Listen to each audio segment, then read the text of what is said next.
Napansin mo na ba kung paano ang isang maliit na hakbang ay maaaring biglang magbago ng lahat?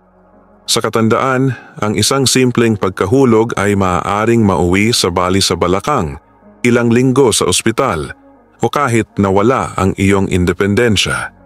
Hindi ito OA, iyon ang tahimik na katotohanan na kinakaharap ng maraming seniors araw-araw. Pero paano kung may mga particular na paraan ng paglakad na pwedeng makabawas ng malaki sa tsansa mong matumba kahit ano pa ang edad o lakas mo? Tungkol yan ang video na ito. Pag-uusapan natin ang 6 na walking habits na suportado ng mga physical therapists at aging experts na patuloy na tumutulong sa libu-libong matatanda para manatiling matatag, mobile at independyente. Hindi ito mga gimmick, practical at tested na adjustments ito na pwede mong simulan ngayon mismo. Kung ikaw ay nasa edad 60 hanggang 85 o kung may mahal ka sa buhay na nasa ganitong edad, dapat mong pakinggan ang bawat isa sa mga to.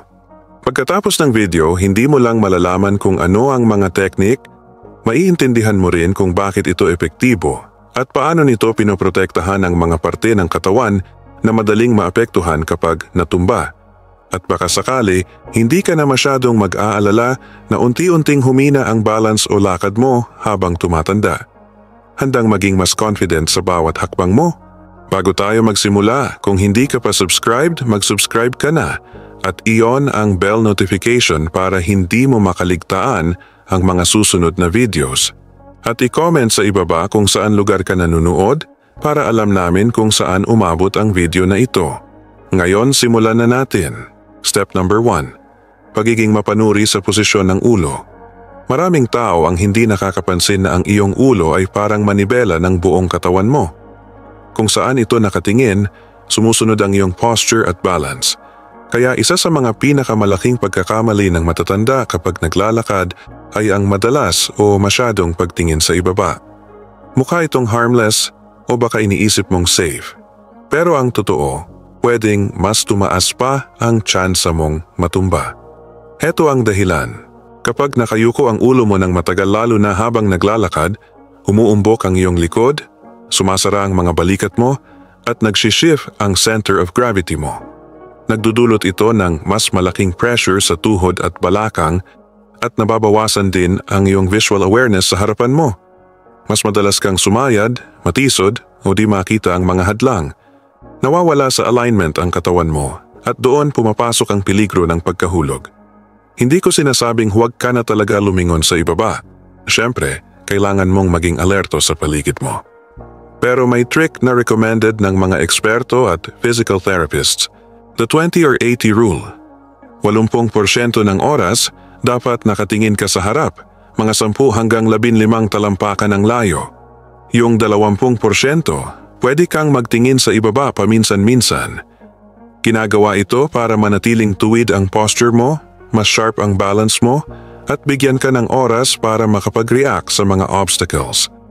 Si Ellen, isang 76 na taong gulang na retiradong librarian mula sa Arizona, dati ay parang nahihilo siya tuwing naglalakad papunta sa driveway niya.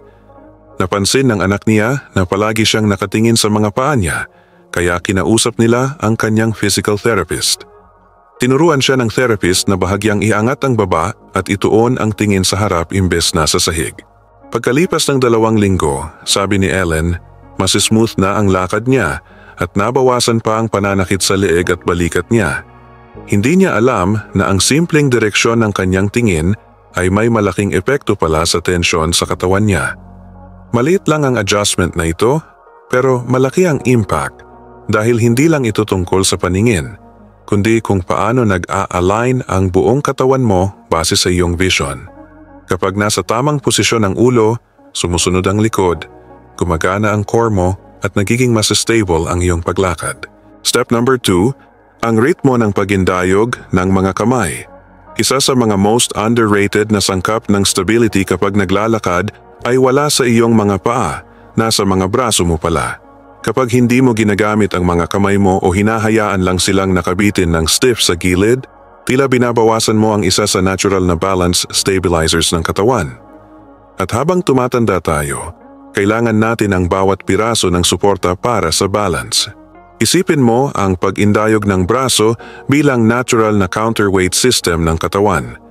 Kapag umabante ang kanang paa mo, dapat sumabay ang pag-indayog ng kaliwang kamay at vice versa. Ang crossing motion na ito ay tumutulong panatilihing balanced ang center of gravity mo sa bawat hakbang. Hindi lang ito para sa rhythm, kundi para ma-redistribute ang momentum at hindi ka magfe-feeling parang natutumba sa isang side. Pero heto ang problema. Maraming matatanda ang unti-unting nagiging stiff sa pag-indayog ng braso nang hindi nila namamalayan. Minsan dahil sa arthritis sa balikat, minsan naman dahil laging may hawak sa isang kamay. Pero ang pinaka-common na dahilan, subconscious fear of falling, ang takot na baka mahulog. Nagiging stiff tayo, nagte-tense, at ang stiffness na yon ang nagpapahirap sa balance. Halimbawa si Joseph, 81 anyos na siya at nakatira mag-isa sa isang maliit na bayan sa Oregon. Kwento niya, nagsimula siyang gumamit ng cane matapos ang isang minor fall last year, pero imbes na gumanda ang balance niya, lalo pa itong lumala. Nang tanungin ko siya kung paano siya naglalakad, aminado siyang hindi na gumagalaw ang kanang braso niya. Nakakapit lang ito sa cane. Itinuro ng kanyang therapist kung paano alternate ang paggamit ng cane at intentional arm swing exercises. Malaki ang naging improvement. Sabi niya, hindi na siya muling natisod simula nang gawin iyon. Kaya kung ikaw, ano ang solusyon? Simple lang. Arm awareness. Sanayin mong iindayog ng bahagya ang mga kamay habang naglalakad. Relaxed ang elbows at hindi nakakuyom ang mga kamay. Hindi mo kailangang mag-exaggerate ng movement tulad ng mga speed walker, pero kailangan mo ng gentle at natural na rhythm. Step number 3. Ang tamang paglapag ng paa. Pagdating sa safe walking, ang paraan ng paglapag ng iyong paa ay maaaring magdikta kung mananatili kang nakatayo o biglang mahuhulog. At maniwala ka man o hindi, maraming matatanda ang nagkakaroon ng flat-footed o toe-first na paglakad na unti-unting nagpapahina sa kanilang stability. Heto ang dapat talagang mangyari. Ang tamang hakbang ay nagsisimula sa paglapag muna ng heel, saka dahan-dahang gumulong papunta sa ball at toes ng paa na siyang magtutulak para sa susunod mong hakbang. Ang heel-to-toe motion na ito ay hindi lang maganda tingnan. May mahalagang purpose ito. Sumisipsip ng impact sa bawat hakbang, nagpapanatili ng proper alignment ng katawan, pumipigil sa toes mo na sumayad sa sahig. Pero eto ang nangyayari habang tumatanda. Ang paninigas ng mga kasukasuan, lalo na sa ankles at hips, ay nagdudulot ng takot na ilapag ang heels. Dahil dito, nagiging shuffle ang paglakad. Akala natin mas safe. Pero irony lang, ito pa ang madalas na nagdudulot ng pagkatisod at bigla ang pagkadapa. Halimbawa si Doris, 76 na anyos na nakatira sa Michigan. 2 beses na siyang nahulog sa kusina, parehong beses, wala namang nakaharang sa daan. Nang pinaglakad siya ng apo niya sa harap ng video call kasama ang doktor, doon nila napansin na flat-footed na pala siya maglakad. Matapos ang ilang linggo ng conscious practice ng heel-first walking habang humahawak sa counter, hindi lang gumanda ang kanyang paglakad, mas naging magaan pa raw ang pakiramdam ng tuhod niya. Bakit? Dahil nagagamit na ng tama ang kanyang mga muscles. Kapag heel first ang paglapag, gumagana ang calf muscles, naayos ang hip movement, nagkakasundo ang galaw ng buong binti, parang well-maintained na makina. Kaya heto ang tip. Sa susunod na maglakad ka, subukang unahin ang pagpansin sa paglapag ng heel mo. Hindi kailangang exaggerated, natural at gentle lang. May mga taong nagsasanay sa pamamagitan ng paglalakad ng barefoot sa ibabaw ng tuwalya para maramdaman ang heel-to-toe roll sa bawat hakbang. Nakakatulong itong i-retrain ang nervous system sa tamang sequence ng paggalaw. At huwag mag-alala kung awkward sa simula. Parang nagre-remind lang ang katawan mo sa dating alam na niyang gawin. Habang pinapractice mo ito, mas magiging natural ang pakiramdam. At kapag naibalik mo na ang tamang pattern, bababa ng husto ang tsansa mong mahulog kahit hindi mo pa alam kung bakit. Ang totoo, minsan ang pinakamalaking pagbabago ay nagsisimula sa pinakasimpleng bagay. Sa paraan ng paglapag ng iyong paa sa bawat hakbang. Kung gusto mo ang topic ng video na ito, mag-comment ng mabuhay sa comment section. Kung hindi ito ang inaasahan mo, mag-comment ng 0 para ma-improve ko pa at makagawa ng mas magagandang video na akma sa iyong pangangailangan. Ngayon, ipagpatuloy na natin. Step number 4. Ang lakas ng maliliit na hakbang. Isa sa mga pinaka-underestimated na paraan para maiwasan ang pagkahulog ay ito. Maghakbang ng mas maiksi. Mukhang masyadong simple para maging epektibo, pero ang laki ng iyong hakbang ay may malaking epekto sa iyong balance habang naglalakad. Noong tayo'y bata pa, natural lang sa atin ang maglakad ng malalapad ang hakbang. Pero pagtungtong ng edad, lalo na paglagpas ng 70, ang mga mahabang hakbang na ito ay nagiging delikado ng hindi natin namamalayan. Kapag masyadong malayo ang inaabot ng iyong paa, ang center of gravity mo ay nagsishift ng labis sa likod mo, nagdudulot ito ng pressure sa mga tuhod, nagkakagulo ang alignment ng balakang. Bumabagal ang reaction time mo kung may biglang hadlang, gaya ng maluwag na karpet, hindi pantay na sidewalk, o pagkahilo. Sa kabilang banda, ang mas maiksing hakbang ay nagpapanatili ng timbang mo ng tama sa ibabaw ng iyong mga paa, nagbibigay ng mas magandang control at mas mabilis na reflexes, lumilikha ng mas matatag na koneksyon sa lupa. Dagdag pa rito, napapanatili nitong mas stable ang upper body mo, na gustong-gusto ng iyong inner ear at balance system. Pag-isipan mo kung paano lumakad ang mga bata habang natututo. Maliit na hakbang, nakabukas ang mga braso, laging malapit sa lupa. Ginagawa nila ito para magkaroon muna ng stability bago speed. At habang tayo'y tumatanda, kailangan nating gayahin ang karunungang ito. Stability muna bago galaw. Si Larry, isang 79 na anyos na balo mula sa Florida, ay sanay ng mag-abot ng paa sa paglakad dahil akala niya mas mabilis siyang makakarating. Pero palagi siyang natitisod, kahit sa pamilyar niyang lugar gaya ng harapan ng bahay niya. Nang turuan siya ng physical therapist na paikliin ang mga hakbang at dagdagan ng bahagyaang bilis, nag-click ang lahat.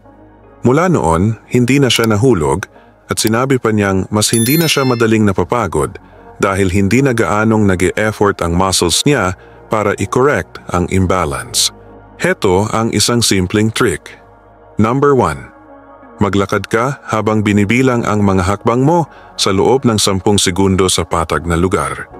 Number 2. Pagkatapos, subukang maghakbang ng mas maiksi at tingnan kung tumaas ng bahagya ang bilang mo. Ibig sabihin nito, mas mabilis at maiksi na ang iyong mga hakbang na siyang gusto nating mangyari. At kung gumagamit ka ng cane or walker, pareho lang ang prinsipyo. Ilagay ang gamit mo ng bahagya lamang sa unahan ng iyong paa, hindi masyadong malayo. Panatilihing compact at malapit ang iyong mga galaw. Pasasalamatan ka ng iyong katawan sa pagbabagong ito.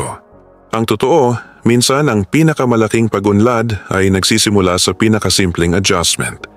Sa pagpili ng mas maiksi ngunit mas matatag na hakbang. Step number 5. Ang lakas ng core ay lakas ng balanse. Isa pang madalas hindi napapansing sikreto ng mga senior, ang pagpapanatiling malakas ng iyong core muscles, kahit konti lang, ay kayang magpabago ng paraan ng iyong paglakad ng husto. Kapag iniisip ng mga tao ang pag-iwas sa pagkahulog, karaniwang ang mga binti, calves, tuhod at ankles ang naaalala. Pero ang totoo, nagsisimula ang balanse mo sa gitna ng iyong katawan. Ang iyong core ay binubuo ng mga abdominal muscles, lower back at maging ang iyong mga hips.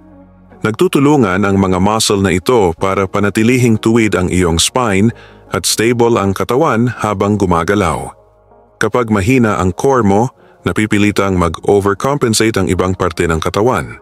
Nagiging tense ang mga binti mo, sumasama ang posture mo, nagiging unstable ang iyong paglakad.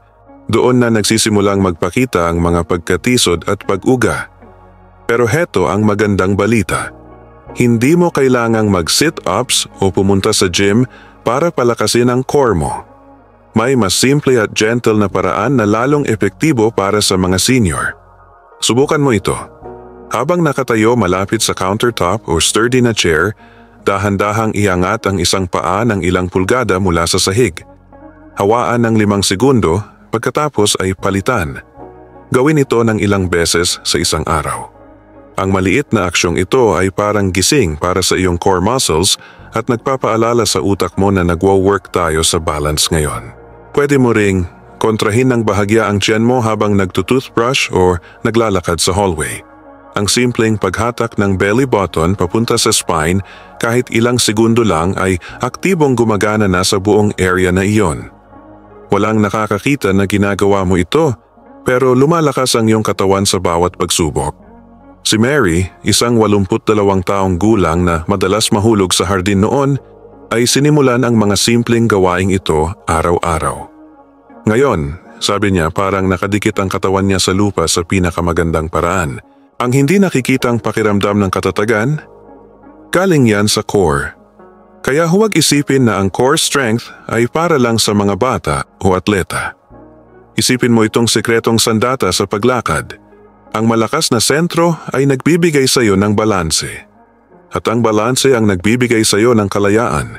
Sa madaling salita, ang mga maliliit at palihim na ehersisyong ito na walang nakakakita at hindi nangangailangan ng espesyal na kagamitan, ang siyang maaaring maging pinakamalakas na kakampi mo laban sa mga pagkahulog.